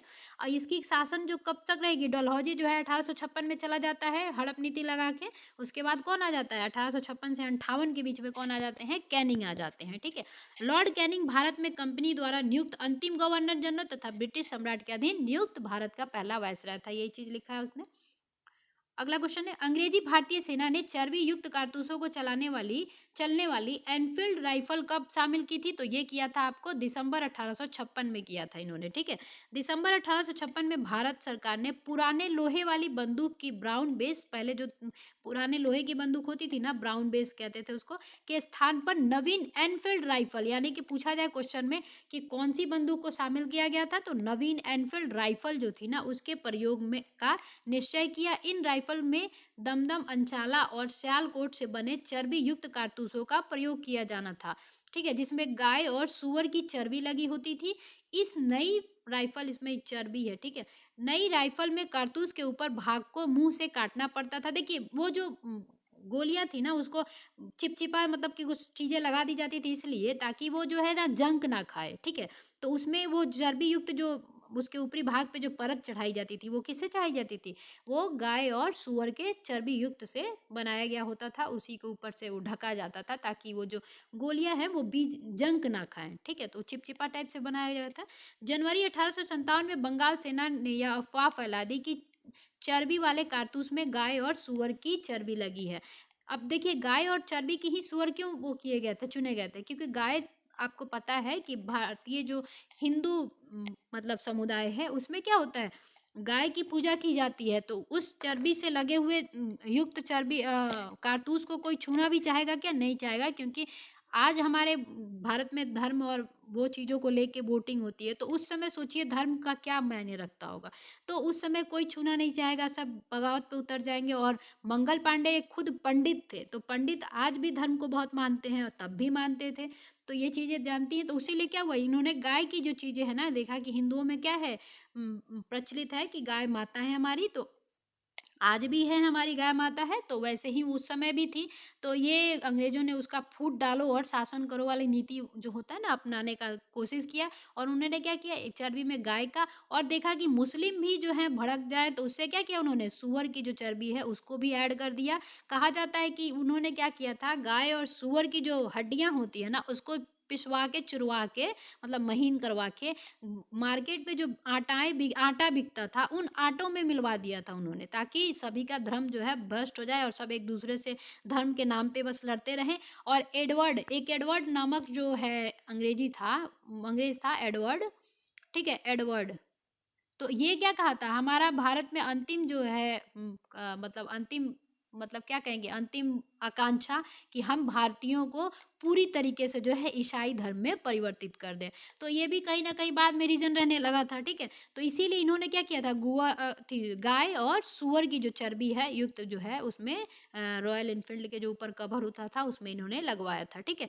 इस अफवाह की जांच किए बिना तुरंत इसका खंडन कर दिया गया, किंतु सैनिकों को विश्वास हो गया कि चर्बी युक्त वाले कारतूसों का प्रयोग उनके धर्म को भ्रष्ट कर देगा, और एक निश्चित, ये धर्म को भ्रष्ट करने का अंग्रेजों का क्या है, एक निश्चित प्रयत्न है। ठीक है, यही कारतूस 1857 के विद्रोह का जो क्या है तात्कालिक कारण बना था। कहा जाता है कि एक बार क्या हुआ था कि जो अपना ये एक कैप्टन राइट नाम का आदमी था, जो ये जहाँ पे एनफील्ड वगैरह ये सब जो मिलाए जाते थे, मतलब लाए जाते थे और अब डिपोर्ट किए जाते थे, तो वहाँ पे कौन था, कैप्टन राइट था। उसने कहा कि दे एक नीची मतलब खलासी था एक नीची जाति का, तो एक पंडित सैनिक था, उसने पानी मांगा कि मुझे प्यास लगी है पानी देने के लिए, तो उन्होंने क्या ऑर्डर दिया कि तो वही नीची जाति का जो खलासी था ना, तो वो उनको पानी देने गया। तो जब वो पानी दिया तो पंडित जाति का वो सैनिक था, उसने पीने से इनकार कर दिया। तो पीने से जब इनकार किया तो वो गुस्सा में आ गया नीची जाति वाला, और कहा कि वैसे भी कुछ ही दिन के लिए तुम पंडितों का जो है ये धर्म चलेगा, कुछ ही दिन बाद जो क्या है तुम सबका भी धर्म यानी पूरे भारतीयों का धर्म जो है नष्ट हो जाएगा। तो उसी बात पे वहीं से जो है ये अफवाह जो है स्टार्ट हो गया था सभी जगह आना। ऐसा मतलब कैप्टन राइट ने अपनी रिपोर्ट में लिखी थी। ठीक है, 1857 के विद्रोह का नेतृत्व तो बिहार में किसने किया था, तो अभी देख ही लिया हमने इनके बारे में डिटेल से कि कुंवर सिंह ने किया था। ठीक है, अब देखिए इसमें भी थोड़ा सा डिटेल दिया है, तो क्या पता कुछ और भी मिल जाए। 1857 में जगदीशपुर में विद्रोह की अगुवाई करने वाले कुंवर सिंह बिहार के वर्तमान भोजपुर जिला, अभी भोजपुर जिला जो वर्तमान में है, मुख्यालय कहाँ है, आरा उसका, से संबंधित थे। तब उन्होंने अंग्रेजों के विरुद्ध विद्रोह का झंडा बुलंद किया। अभी देखिए इसमें क्या मिला आपको कि भोजपुर जिला के नाम से आज जाना जाता है वो। प्रकृति ने उन्हें अदम्य शौर्य, वीरता और सेना नायक के आदर्श गुणों से मंडित किया था। इसी कारण उन्हें सही रूप में विद्रोह के दौरान बिहार का सिंह भी कहा जाता है। ये मैंने बताया था अभी ऊपर कि बिहार का सिंह किसे कहा जाता है, जगदीशपुर के जमींदार वीर कुंवर सिंह को। ठीक है, उन्होंने शाहाबाद में अंग्रेजों की सत्ता का तख्ता पलट दिया था और अपनी सरकार स्थापित की। वहां वह कानपुर में संयुक्त आक्रमण के लिए किसकी मदद लिए थे, नाना साहब की मदद लिए थे। कालपी की ओर आगे बढ़े, वह विद्रोह की मशाल को रोहतास, गिरजापुर, रीवा, बांदा और लखनऊ तक ले गए थे। ठीक है, उनका अत्यंत सम्मानपूर्वक स्वागत किया गया था। अपनी अंतिम सफलता के रूप में उन्होंने अपने गृह नगर जगदीशपुर के निकट अंग्रेजों को बुरी तरह पराजित किया। इसी युद्ध के दौरान कुंवर सिंह बुरी तरह घायल हो गए और 26 अप्रैल 1858 को उनकी मृत्यु हो जाती है। उनकी मृत्यु के बाद उनके भाई अमर सिंह ने दिसंबर 1858 तक अंग्रेजों के विरुद्ध संघर्ष को क्या किया, जारी रखा था। कौन थे उनके अमर सिंह, भाई थे, और उन्होंने 26 कब तक, दिसंबर 1858 तक विरुद्ध को क्या किया, जारी रखा था। ठीक है, अगला क्वेश्चन है बिहार में 1857 का नेतृत्व किसने किया, तो अभी हमने देख ही लिया, ये कौन करेंगे, बाबू कुंवर सिंह करेंगे। इसमें ऑप्शन में नहीं है, ये नहीं है, सी नंबर जो है बाबू कुंवर सिंह राजपूत थे ये। ठीक है, अगला है जगदीशपुर के किस व्यक्ति ने 1857 के विप्लवों को क्रांतिकारियों का नेतृत्व किया था, तो फिर से हो जाएंगे राजपूत कुंवर सिंह। ठीक है, अगला है कुंवर सिंह राजा थे, तो ये कहाँ के राजा थे, जगदीशपुर के जमींदार थे। देखिए बार बार ये क्वेश्चन पूछा जाता है, इसीलिए मैंने ये वीडियो जो है लाया है। बिहार के जगदीशपुर ग्राम में 1777 में जन्मे। अब इनकी जन्म कब हुई थी, 1777। देखिए उस बुक में कुछ और डेटा दिया था शायद, है ना, चलिए देखेंगे इसको। जन्मे कुंवर सिंह जगदीशपुर की जमींदारी संभाली थी। जगदीशपुर से उन्होंने ही 1857 के विद्रोह का नेतृत्व किया था। 26 अप्रैल 1858 को उनकी क्या हो गई थी, मृत्यु हो गई थी। 1857 के विद्रोह के समय इनके अदम्य साहस, वीरता और कुशल सेना नायक के कारण इन्हें बिहार का सिंह कहा गया है। 1857 के विद्रोह में एक नेता कुंवर सिंह किस स्थान से संबंधित थे, तो सेम जगदीशपुर से संबंधित थे। देखिए कितनी बार क्वेश्चन पूछा गया है ये। कुंवर सिंह अंग्रेजों के खिलाफ 1857 में किस जगह शामिल हुए थे, देखिए इसका राइट आंसर होना चाहिए आरा, लेकिन शायद बीपीएससी ने इसको पटना माना था, तो ये देख लीजिएगा, उसे आरा से ही जो है इन्होंने अपनी युद्ध में जो है शामिल हुए थे। ठीक है, 25 जुलाई को जो वहां पे बुक में भी दिया था ना कि 25 जुलाई को दानापुर की सैनिक टुकड़ी उन्होंने वो किया, और 27 जुलाई को जो है उन्होंने आरा पे जीत हासिल कर ली थी। रेजिमेंट ने विद्रोह कर दिया था। 26 जुलाई को ये सैनिक आरा पहुंचे, यहाँ कुंवर सिंह ने इनका नेतृत्व स्वीकार किया। इस प्रश्न का उत्तर बिहार लोक सेवा ने क्या माना है, पटना माना है, जबकि सही उत्तर क्या होना चाहिए, बुक के अनुसार भी आरा होना चाहिए। अगला है इनमें से किसने 1857 के विद्रोह में सक्रिय भाग लिया था, तो ऑप्शन में देख लेते हैं। नाना साहब कानपुर में लिए थे, ये भी सही है। बेगम हजरत महल लखनऊ से ली थी, तो सही है। मोहम्मद अहमदुल्ला 50,000 इनाम वाले, ये भी सही है, फैजाबाद। बेगम जीनत महल जो है ना बहादुर शाह जफर की जो है दूसरी बीबी नहीं, मतलब बीबी थी उनकी, तो वो एक भी प्रत्यक्ष रूप से नहीं अप्रत्यक्ष रूप से क्या करेंगी, ये भी जो है दिल्ली में मतलब साथ देती हैं युद्ध में, तो ये भी सही हो जाएंगे। तो इसका आंसर क्या हो जाएगा, उपयुक्त में से एक से अधिक, यानी कि ई। ठीक है, एबीपीएससी में ऐसे ऑप्शन आता है, तो इसका आंसर क्या हो गया, ई नंबर। ठीक है। अब बेगम जीनत महल कौन थी? ये थी आपकी बहादुर शाह जफर की पत्नी थी, धर्म पत्नी बेगम, ठीक है।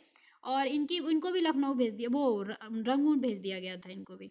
अब देख लेते हैं, ईस्ट इंडिया कंपनी के राजनीतिक, आर्थिक, सामाजिक तथा आर्थिक कारणों के फलस्वरूप 1857 का विद्रोह प्रारंभ हुआ। लखनऊ के इस विद्रोह के प्रारंभ मई 1857 में हुआ। यहाँ पर इस विद्रोह का नेतृत्व जो है बेगम महल ने, हजरत महल ने किया। कानपुर में इस विद्रोह का नेतृत्व नाना साहब के द्वारा किया गया। फैजाबाद विद्रोह नेतृत्व मौलवी अहमदुल्ला ने किया था, शाह ने किया था। जबकि बहादुर शाह जफर अंतिम मुगल बादशाह, देखिए ये याद रखना है कि पत्नी बेगम जीनत महल के अप्रत्यक्ष रूप में इस विद्रोह में भाग लिया था। इस प्रकार दिए गए प्रश्नों में सबका होगा, सभी जो है ये हो जाएगा। पटना के 1857 के स्वतंत्रता संग्राम के नेता कौन थे? तो देखिए ये हो जाएंगे आपके राजपूत कुंवर सिंह हो जाएंगे। और ध्यान रखिएगा 3 जुलाई को, 3 जुलाई 3 जुलाई को जो है आपके 3 जुलाई को जो है ना पटना के एक बुक विक्रेता थे, किताब बेचने वाले थे पटना के पीर अली, उन्होंने 3 जुलाई 1857 को जो है युद्ध का स्टार्टिंग किया था। तो उन्होंने भी पटना में जो है अपनी 1857 के युद्ध में नेतृत्व किया था, ठीक है। पटना में कब किए थे? 3 जुलाई 1857 को पीर अली, जो कि एक बुक विक्रेता थे, ठीक है। उन्होंने भी मतलब बहुत मोर्चा संभाला था। उन्होंने क्या किया था, बुक जो होता है ना, जैसे कि इंस्पायरेशन वाली, किसी किसी जो अपने विद्रोह विद्रोही मतलब होते हैं जो विद्रोह किए हो और अपनी आहुति दिए हो, इस टाइप की बुक जो है। और गाना जैसे अच्छे अच्छे गाने हो जो इंस्पायरेशन करे युद्ध के लिए, तो वैसे क्या उन्होंने वैसे टाइप के बुक छोटे छोटे वो बेचा करते थे पटना के पीर अली, ठीक है। 1857 का विद्रोह बिहार में 15 जुलाई 1857 से 20 जनवरी तक का केंद्र कौन था? तो जुलाई के समय में ही स्टार्ट देखेंगे आप सब विद्रोह में जो हुआ था, तो ये कौन हो जाएगा? जगदीशपुर, ठीक है। उस समय 15 जुलाई से लेके 20 जनवरी के करीब जो है ये 1857 से मतलब 1820 जनवरी 1858 तक क्या है केंद्र रहा था। अब इसके बारे में भी देख लेते हैं। बिहार में 1857 के विद्रोह का केंद्र जगदीशपुर था, जहां जगदीशपुर कुंवर सिंह ने नेतृत्व संभाला। शाहबाद जिले में अंग्रेजों की सत्ता का तख्ता पलटकर अपनी सरकार का बिहार के विद्रोह का पटना डिवीजन कमिश्नरी के कमिश्नर विलियम टेलर और बंगाल गोलदांज फौज के मेजर विंसेंट आयर, देखिए यही वाला दिया था ना कि उनका कुंवर सिंह का किससे युद्ध हुआ था? तो विलियम टेलर एवं विंसेंट आयर से जो है उनका युद्ध हुआ था। उन्होंने युद्ध को क्या किया था? दबा दिया था, दमनकर्ता में दिया था ना। जगदीशपुर के राजा कौन थे? तो ये हो जाएंगे आपके कुंवर सिंह। अगला है, कुंवर सिंह ने 1857 का नेतृत्व किस प्रांत से किया था? तो ये बिहार प्रांत, उस समय प्रांत और रियासत के नाम से ही जाने जाते थे। संयुक्त प्रांत के नाम से कौन जाता था? उत्तर प्रदेश, ठीक है। तो वैसे ही बिहार एक प्रांत था। 1857 के विद्रोह का नेतृत्व बिहार में किसने किया था? तो सेम चीज हो जाएंगे, कुंवर सिंह हो जाएंगे, बिहार के सिंह, ठीक है। बिहार में 1857 के विद्रोह का नेतृत्व किसने किया था? तो सेम क्वेश्चन, देखिए कितनी बार टीचर के एग्जाम में भी बहुत बार आया और बीपीएससी के एग्जाम में भी बहुत बार ये क्वेश्चन आया, इसलिए मैंने सोचा कि हर बार जो क्वेश्चन आता है तो उसको आप लोग एक बार देख ही लें, इसलिए मैंने इसको डिटेल करा दिया। निम्नलिखित में से कौन 1857 के विद्रोह में अंग्रेजों का सबसे कट्टर दुश्मन था? तो ये थे आपके मौलवी अहमदुल्ला शाह, जो फैजाबाद से थे, जिनके डंका शाह के नाम से भी इनको जाना गया था। और इनके ऊपर क्या 50,000 का इनाम भी रखा गया था। तो अब इनके बारे में देख लेते हैं। मौलवी अहमदुल्ला शाह ने फैजाबाद में विद्रोह को अपना नेतृत्व प्रदान किया। ये अंग्रेजों के सबसे कट्टर दुश्मन थे। वे मूलतः कहाँ के थे? तमिलनाडु और काट के रहने वाले थे। वो फैजाबाद में आकर बस गए थे, ठीक है। तो मूलतः जो उनका नेटिव प्लेस था वो कौन था? तमिलनाडु का अर्काट। और वो रहते कहाँ थे? फैजाबाद में। वहीं से उन्होंने 1857 के विद्रोह का जो है नेतृत्व किया था। उन्होंने भारत के विभिन्न धर्मानुयायियों का आह्वान करते हुए कहा कि सारे लोग काफिर अंग्रेजों के विरुद्ध खड़े हो जाओ और उन्हें भारत से बाहर खदेड़ दो। तो अब अगर ये वर्ड दिया जाए कि किसने कहा था, तो किसने कहा था? मौलवी अहमदुल्ला ने कहा था, सारे लोग काफिर अंग्रेजों के विरुद्ध खड़े हो जाओ और उन्हें भारत के से बाहर खदेड़ दो। अच्छा, फिरंगी शब्द भी देखा था आपने, जो अंग्रेज है अपने जो मंगल पांडे, उन्होंने कहा था मारो फिरंगी को। तो फिरंगी वर्ड जो है ना एक फारसी वर्ड है, जिसका क्या होता है कि मजाक उड़ाना किसी का, ठीक है। तो मजाक उड़ाने के शब्द में, यानी कि फिरंगी जो है, अच्छा मत समझिएगा, फिरंगी जो है एक मतलब निगेटिव पॉइंट से नाम दिया गया था कि मारो फिरंगियों को। मतलब फिरंगी एक जो फारसी भाषा में जो होता है किसी का मजाक उड़ाना टाइप का होता है, ठीक है। तो वैसे ही इन्होंने क्या कहा था? काफिर अंग्रेजों को इन्होंने कहा था, काफिर अंग्रेजों को। थोड़ा सा ये उर्दू लैंग्वेज है, ठीक है। अदम्य साहस के गुणों से परिपूर्ण और दृढ़ संकल्प वाले व्यक्ति तथा विद्रोहियों में क्या थे, सर्वोत्तम सैनिक थे ये। इनकी गिरफ्तारी के लिए ब्रिटिश सरकार ने क्या किया था, 50,000 का इनाम रखा था। 1857 के विद्रोह को किस उर्दू कवि ने देखा था, तो हमने देख ही लिया था, गालिब जी ने देखा था। इन्होंने अपनी आंखों से क्या देखा था, 1857 की क्रांति को देखा था। निम्न में से कौन सा ईस्ट इंडिया कंपनी के सिपाहियों का विद्रोह बनाने का कारण नहीं था, तो आपको पता ही होगा कि ईसाई धर्म को फैलाने के लिए कंपनी के अधिकारियों का प्रयास करना, उन्होंने धर्म का जो है अधिकारी के नियम भी पारित कर दिया था, अधिनियम भी पारित हो गई थी।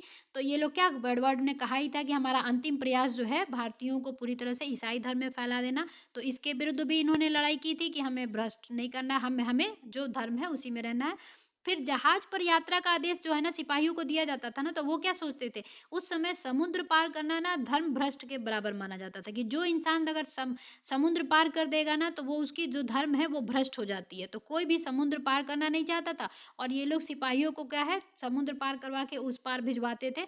तो इसका भी एक विद्रोह हुआ, क्योंकि सभी सैनिक क्या कहते थे, हम नहीं जाएंगे। लेकिन फिर भी एक क्या हुआ, रूल लागू कर दिया गया, अधिनियम पारित कर दिया गया, और जिससे अंग्रेज जो अपने भारतीय सैनिक थे उनको भी जाना पड़ता था।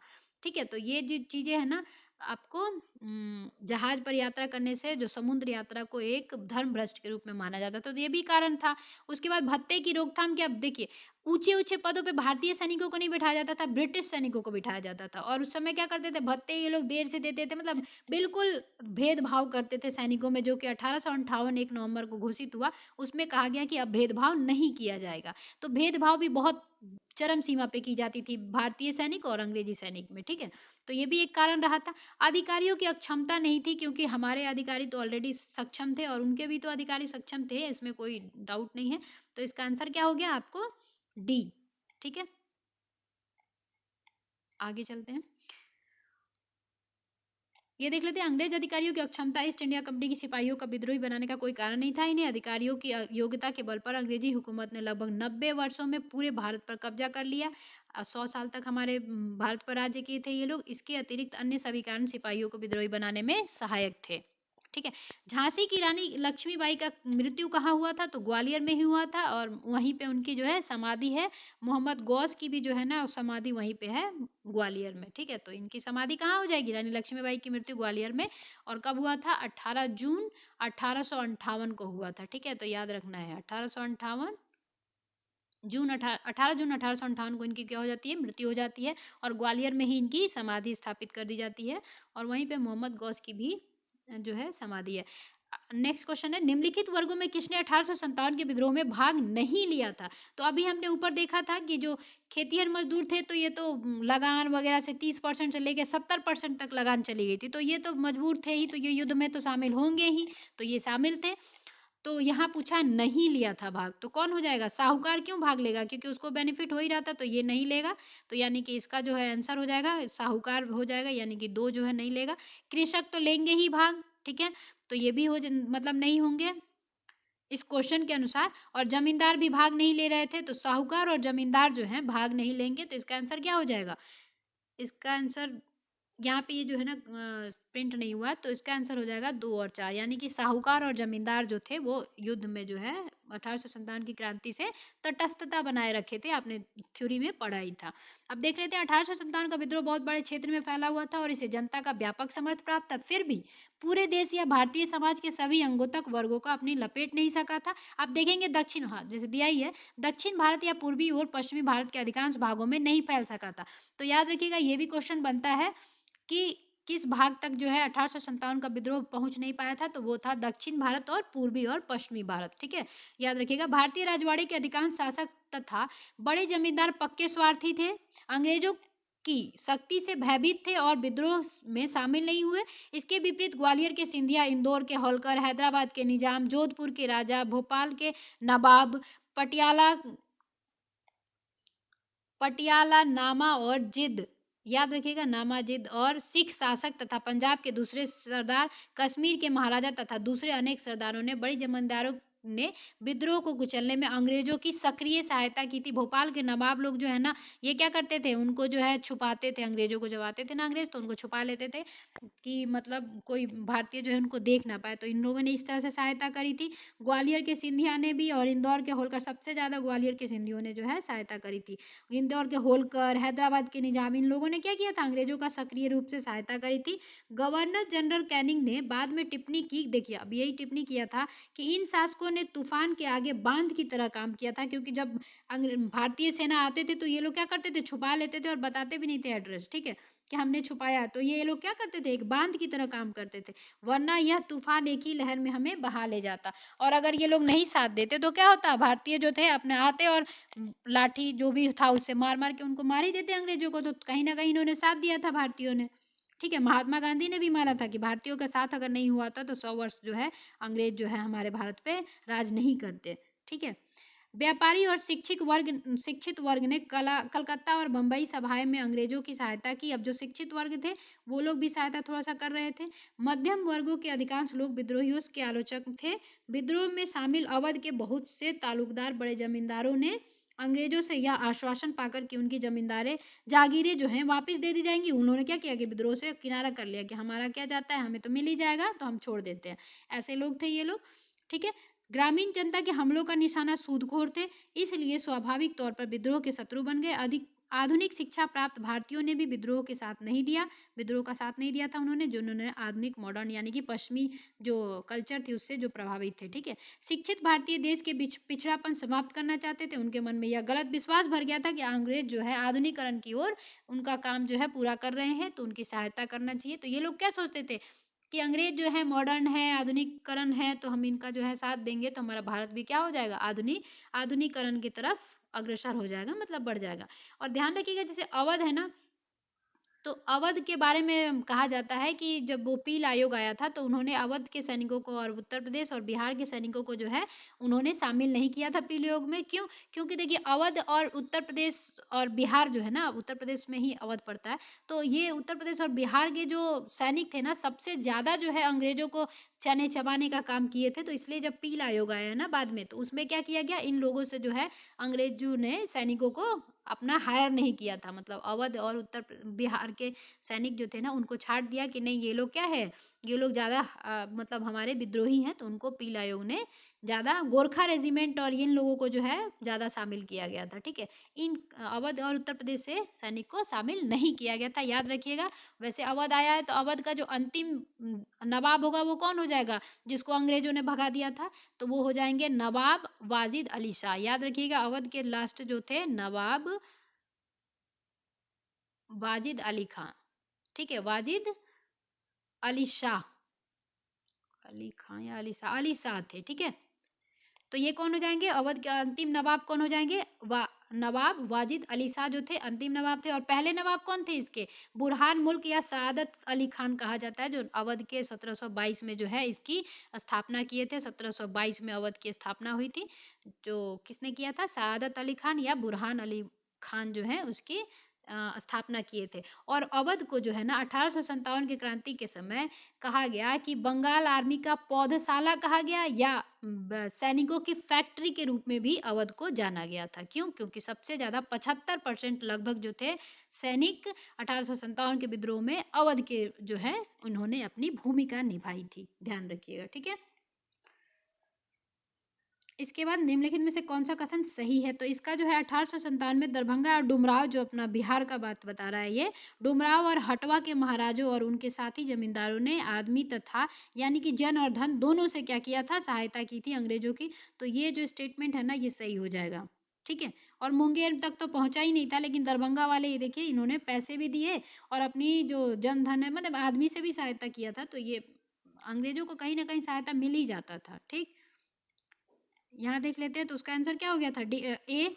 1857 के स्वतंत्रता संग्राम में बिहार के कुछ प्रमुख जमींदारों ने अंग्रेजों की धन एवं जन दोनों से बड़ी सहायता की थी। अंग्रेजों को इस प्रकार की मदद पहुंचाने वाले जमींदारों में दरभंगा, सुमराव एवं हटवा के जमींदार थे। याद रखिएगा ये क्वेश्चन पूछा गया, तो अब ये बीपीएससी में पूछा गया, तो ये बीपीएससी टीचर में भी पूछा जा सकता है, थोड़ा सा अच्छा क्वेश्चन है ये, ठीक है।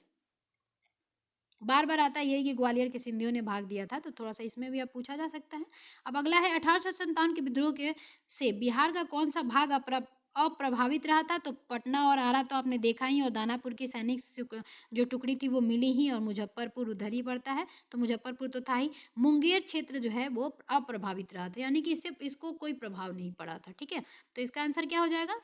ऑप्शन नहीं है, क्या है के बी ऑप्शन जो हो जाएगा, केवल 5 जो है मुंगेर यानी कि उस समय जो है प्रभावित नहीं हुआ था। अब देख लेते हैं 1857 के दौरान बिहार में आरा, दानापुर, पटना, मुजफ्फरपुर तथा वर्तमान भोजपुर विद्रोह के प्रमुख केंद्र थे। पटना में पीर अली, यही है, पटना में पीर अली पुस्तक विक्रेता थे।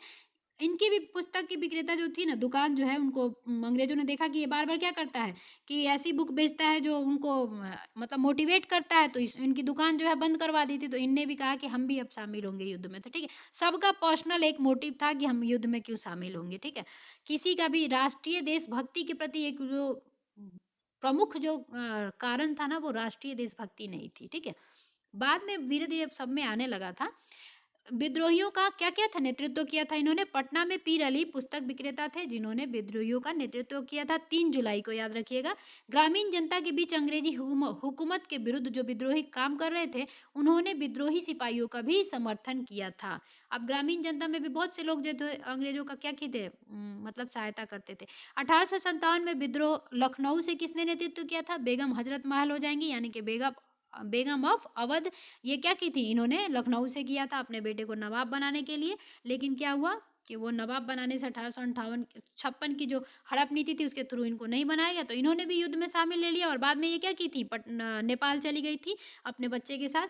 और नेपाल और कौन गया था? नाना साहेब भी नेपाल चले गए थे बाद में। ठीक है, लखनऊ अवध में विद्रोह का का प्रारंभ 30 मई 1857 को हुआ। यहाँ विद्रोह का नेतृत्व बेगम हजरत महल ने किया। अपने अल्पवयस्क पुत्र बिरजिस कादिर को नवाब घोषित किया। मार्च 1858 में कैंपबेल के द्वारा दिखाई था दमनकर्ता कौन था? कैंपबेल ने यहाँ के विद्रोह को समाप्त कर लखनऊ पर पुनः कब्जा कर लिया, जबकि बेगम हजरत महल ने आत्मसमर्पण करने से इनकार कर दिया और नेपाल चली गई। जैसे नाना साहेब भी कहाँ चले गए थे? नेपाल चले गए थे। ठीक है, तो ये याद रखिएगा कि नाना साहब भी नेपाल गए थे और बेगम हजरत महल भी हैं नेपाल चली गई थी। अगला है 1857 का विद्रोह मुख्यतः किस कारण से असफल रहा था? तो हमने अभी देखा ही था, 1857 का विद्रोह किसी सामान्य योजना और केंद्रीय संगठन की कमी की वजह से जो है आपका असफल रहा था। और जो एक नेतृत्व करता थे वो भी मतलब एक दमदार नहीं थे, जैसे बहादुर शाह जफर थे, बूढ़े हो चुके थे वो। तो 82 वर्षीय बहादुर शाह जफर भी क्या थे? कमजोर थे। अब देख लीजिए मुख्य कारण क्या क्या था। विद्रोहियों के नेताओं में कोई संगठन की भावना देखने को नहीं आई। उसके द्वारा विभिन्न सरदारों का आह्वान करना काफी नहीं था। साथ ही विद्रोहियों ने वीरता तो दिखाई और सरकार का विनाश करने पे वे तुले हुए भी प्रतीत हुए थे, किंतु ऐसा करने के लिए उनके पास सुनियोजित कार्यक्रम का पूर्ण अभाव था। उनमें अनुशासन की कमी थी। कभी कभी वे अनुशासित सेना के बजाय दंगाई भीड़ की तरह व्यवहार करने लगते थे। तो इस काम से तो महात्मा गांधी भी प्रभावित हुए थे जब चौरा चौरी का कांड हो गया था। विदेशी शासन के प्रति एक साझी घृणा को छोड़कर और कोई संबंध सूत्र नेताओं के बीच नहीं था। किसी क्षेत्र विशेष से ब्रिटिश सत्ता को क्या था, उखाड़ फेंकने के बाद उन्हें पता भी नहीं होता था कि उसकी जगह किस प्रकार की राजनीतिक सत्ता या संस्थाएं स्थापित की जाएंगी। यानी कि योजना जो नहीं बना हुआ था कि इसको हटा के इसको राजा बनाना है, चाहे आप यहाँ पे ऐसे काम करेंगे, वहां पे अब चाणक्य जी नहीं थे तो अच्छी योजना नहीं बन पाई थी। ठीक है, राजनीतिक सत्ता या स्थापित किया जाए नहीं समझ में आता था उनको। उनके पास भविष्योन्मुखी यानी कि भविष्य में इस पे क्या काम करेंगे ये भी नहीं पता था। सुसंगत विचारधारा नहीं थी। राजनीतिक परिप्रेक्ष्य या भावी समाज और अर्थव्यवस्था के प्रति एक स्पष्ट दृष्टिकोण का क्या था, अभाव था। तो इस कारण से क्या हुआ, असफल रहा था युद्ध। अब आगे दिया है कि विचार करना है और 2 कथन दिए गए हैं, तो देख लेते हैं। 1857 में प्रथम स्वतंत्रता संग्राम ब्रिटिश सरकार से स्वतंत्रता प्राप्त करने में असफल रहा था। तो हाँ, असफल तो रहा ही था, भले ही बहुत अच्छी जोड़ वोड़ से चला था लेकिन असफल रहा था।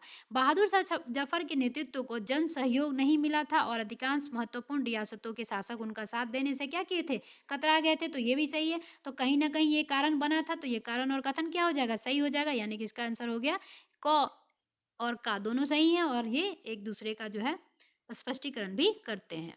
ठीक है, अब यहाँ देख लीजिए विद्रोह 1857 का विद्रोह स्वरूप सामंतवादी था जिसमें कुछ राष्ट्रवाद के तत्व विद्यमान थे। अवध तथा रुहेलखंड के तथा अन्य उत्तरी भारत के सामंतवादी तत्वों ने विद्रोह का नेतृत्व किया और दूसरी ओर अन्य सामंतवादी तत्वों या पटियाला, जिंद, ग्वालियर, हैदराबाद राजाओं ने इस विद्रोह का दमन करने में सहायता की। संकट के समय कैनिंग ने कहा था, यदि सिंधिया भी विद्रोह में शामिल हो जाए तो मुझे कल ही बिस्तर गोल करना पड़ेगा, यानी बोरिया बिस्तर लेके कहाँ भागना पड़ेगा रातों रात। ठीक है। और ये भी कहा था कि आंधी तूफान जब आ रही थी तो इन्होंने क्या किया था, बांध की तरह काम किया था। तो दोनों कथन किसके हो जाएंगे, वो कैनिंग के हो जाएंगे। ठीक है। महारानी विक्टोरिया ने भारतीय प्रशासन ताज का नियंत्रण में लेने की घोषणा कब की थी, तो 1 नवंबर 1858 को की थी। याद रखिएगा, ये बीपीएससी टीचर में भी पूछा गया था और ये बीपीएससी एग्जाम में भी आया हुआ क्वेश्चन है। ठीक है।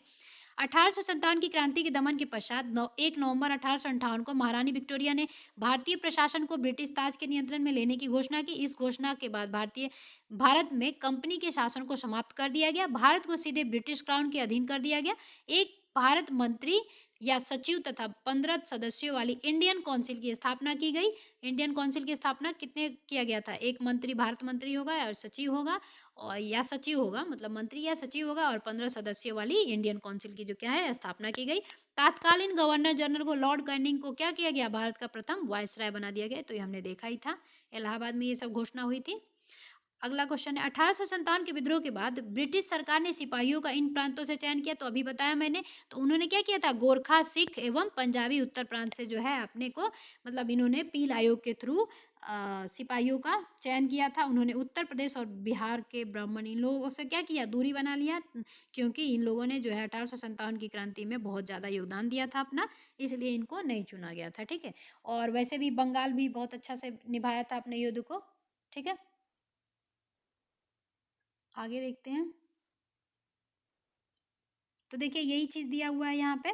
1857 के बाद ब्रिटिश सरकार ने सिपाहियों का चयन गोरखा, सिख एवं पंजाब के उत्तर प्रांत से किया। 1857 के विद्रोह को भड़काने में उत्तर प्रदेश एवं बिहार के सैनिकों ने महत्वपूर्ण भूमिका निभाई थी। इसलिए ब्रिटिश सरकार ने इन्हें संदेह की दृष्टि से देखते हुए विद्रोह के समय बंगाल सेना के 60% सैनिक अवध तथा उत्तर पश्चिमी या यूपी प्रांत के थे। 70% 75% लगभग थे। ठीक है। विद्रोह के लिए भारतीय सेना उत्तरदायी थी। इसी कारण 1 नवंबर 1858 की को महारानी विक्टोरिया की घोषणा पत्र के अंतर्गत सेना का पुनर्गठन किया गया, जो विभाजन और प्रतिलोभन की नीति पर आधारित था। क्या किया गया कि फूट डालो और राज करो वाली नीति भी थी थोड़ी सी, और थोड़ा सा ये भी क्या किया था, इन्होंने प्रतिलोभन दे दिया कि हम जो है भेदभाव नहीं करेंगे, तुम लोग सब कोई शांति से काम करो। अब हम क्या है, क्राउन, बात वही थी लेकिन क्राउन के हाथ में अब जो है आ गया था। उन्होंने जो भी दिया था ना उसमें घोषणा पत्र में, उसमें से उन्होंने शिक्षा को छोड़ के बाकी किसी पे काम नहीं किया था। ठीक है। 1857 की जो घोषणा पत्र थी उसको व्यवहार में नहीं लाया गया था। ठीक है। जैसे नेता लोग जो है मैनिफेस्टो जारी करते हैं लेकिन उसको व्यवहार में लाते हैं क्या, वैसे ही महारानी विक्टोरिया ने क्या किया था, वो एक तरह से उनका मैनिफेस्टो था, उन्होंने जारी कर दिया, उस पर काम नहीं किया था। ठीक है। अगला क्वेश्चन है, निम्नलिखित में से किसने 1857 के विद्रोह को एक षड्यंत्र की संज्ञा दी थी, तो अभी हमने ऊपर देख लिया था, किसने दिया था, सर जेम्स आउटरम एवं डब्ल्यू टेलर ने इसे क्या कहा था, जो है आपका षड्यंत्र की भावना दी थी। और लॉरेंस ने क्या कहा था, 100 से लॉरेंस लास्ट हो रहा था और ये कहा था सैनिक विद्रोह है। ठीक है। देख लीजिए यहाँ पे दिया भी है, सर जेम्स आउटरम ने क्या कहा था, विद्रोहियों को हिंदू मुस्लिम षड्यंत्र का परिणाम बताया। आउटरम का विचार था कि यह मुस्लिम षड्यंत्र था जिसमें हिंदू शिकायतों का लाभ उठाया जाए। जॉन लॉरेंस ने सीले के अनुसार यह क्या था, केवल सैनिक विद्रोह था।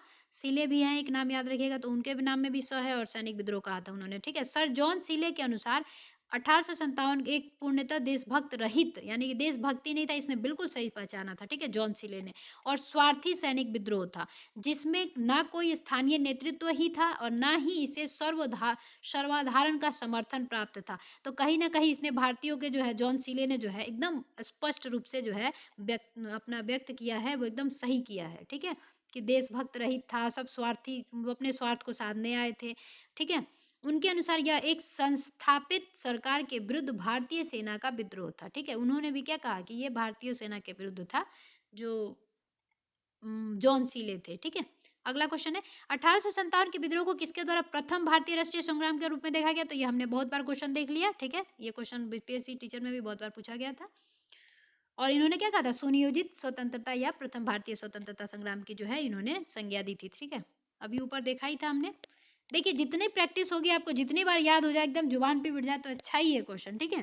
तो याद रखिएगा। और मैंने 1857 की क्रांति के सारे क्वेश्चंस जो हैं, हर तरह के क्वेश्चंस को है ऑब्जेक्टिव फॉर्म में पिछले वीडियो में करा दिया है। आप चाहें तो उसमें जाके देख लीजिएगा, वो हेडिंग होगी नवाब वाली, ठीक है।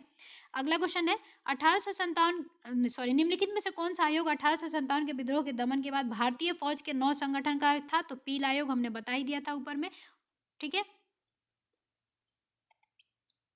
अब देखिए क्या कहा गया था, जिसमें सेना के रेजिमेंट को जाति, समुदाय और धर्म के आधार पर विभाजित किया गया। यूरोपीय सैनिकों की संख्या जो 1857 के पूर्व 45,000 थी, अब कितनी कर दी गई? 65,000 यूरोपीय सेना की कर दी गई। भारतीय सैनिकों की संख्या ये कितनी थी? 2,38,000 थी, उससे क्या घटा के कर दिया गया? 1,40,000 कर दिया गया था, ठीक है। बंगाल में यूरोपीय सैनिकों का भारतीय सेना के मतलब हाफ का अनुपात रखा गया, जबकि मद्रास तथा बंबई में यह अनुपात कितनी थी? 1:3 थी, ठीक है। ये 1:2 थे ये, ठीक है। अच्छा चलिए, यहीं पे वीडियो जो है क्वेश्चन का जो है सीरीज है वो खत्म होता है। और याद रखिएगा जो अपने अवध में जो है, अवध के बारे में एक डलहौजी ने कहा था, एक वर्ड कहा था, अवध आया तो यहाँ पे बता देती हूँ कि उसने कहा था कि एक दिन जो है ना, ये जो गिलास फल है यानी कि चेरी फल, ये कहाँ मेरे ही मुंह में आके गिरेगा। डलहौजी कह के गया था, ठीक है। और बाद में क्या हुआ? 1856 में जो है क्या किया गया? बाद में अवध को जो है हासिल कर ही लिया इन्होंने, अपना एक अंग घोषित कर ही दिया, ठीक है। तो 1801 में क्या किया इन्होंने? अवध पे एक सहायक संधि जो है इन्होंने थोप दिया था जबरदस्ती। फिर धीरे धीरे करते करते इन्होंने 1856 में जो है अवध को अपना एक ब्रिटिश का अंग स्वीकार कर लिया था।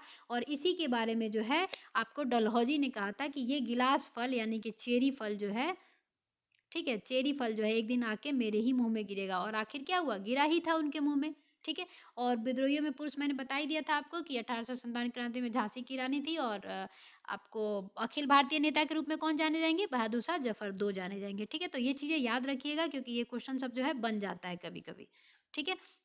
चलिए, वीडियो काम की लगी हो और आपकी जानकारी लगी हो, प्रैक्टिस अच्छी हुई हो और समझ की जानकारी आई हो, तो आप वीडियो को लाइक, कमेंट, शेयर और ज़रूर कीजिएगा। और नए हैं चैनल से तो ज़रूर जुड़िए, आपको फ़ायदा ज़रूर होगा। चलिए मिलते हैं अगले किसी इसी तरह की वीडियो में, तब तक के लिए जय हिंद।